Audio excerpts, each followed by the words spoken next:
Music by Wrinkle Studio, Darbhanga.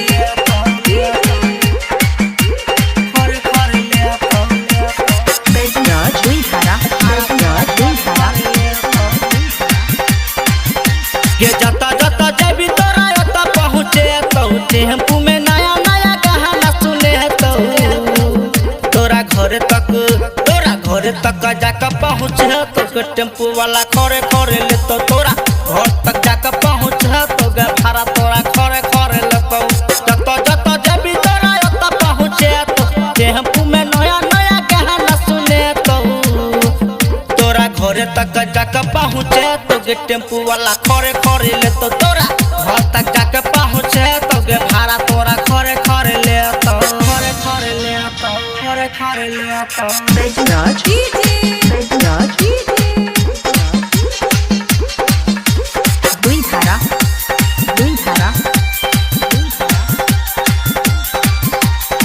Tempo वाला सूरजवा छौरा है बड़ी बदमाश गे है बड़ी बदमाश गे बाते बाते में सुना न छौरी हाल तो दुनु हाथ गे हाल तो दुनु हाथ गे तोरा चुप के से कात में लजे तो गे भाड़ा तोरा खरे खरे ले तो तोरा कात में जहाँ को लजे तो गे नंबर तोरा खरे खरे ले तो खरे खरे ले तो खरे खरे ले तो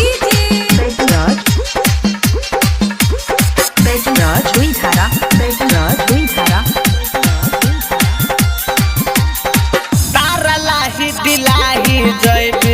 जैबी बिसनपुर के जैबी बिसनपुर के भाड़ा जे नहीं दबी गठौरी देत तुथना तुर के देत तुथना तुर के तब धीरे धीरे तोरा पटिए तो गे नंबर तोरा खरे खरे ले तो तब कात में जहाँ कोला जे तो गे भाड़ा तोरा खरे खरे ले तो खरे खरे ले तो खरे खरे ले तो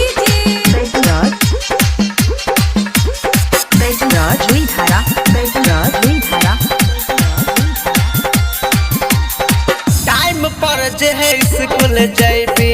हो जैबी तू पास के हो जैबी तू पास के पवन सावरिया जैसन केहू नहीं छै खास के तब बीरज त तोरा पटिए है तो गे नंबर तोरा खरे खरे ले तो तब घर तक जाके पहुँचे तो गे भाड़ा तोरा खरे खरे ले तो खरे खरे ले तो जत जत जब तोरा यता पहुँचे तो टेम्पू में नया नया कहाना सुने तो कहाना सुने तो तोरा घर तक जाकर पहुँचे तो गे भाड़ा तोरा खरे खरे ले तो तोरा घर तक जाकर पहुँचे तो गे नंबर तोरा खरे खरे ले तो Music by Wrinkle Studio, Darbhanga.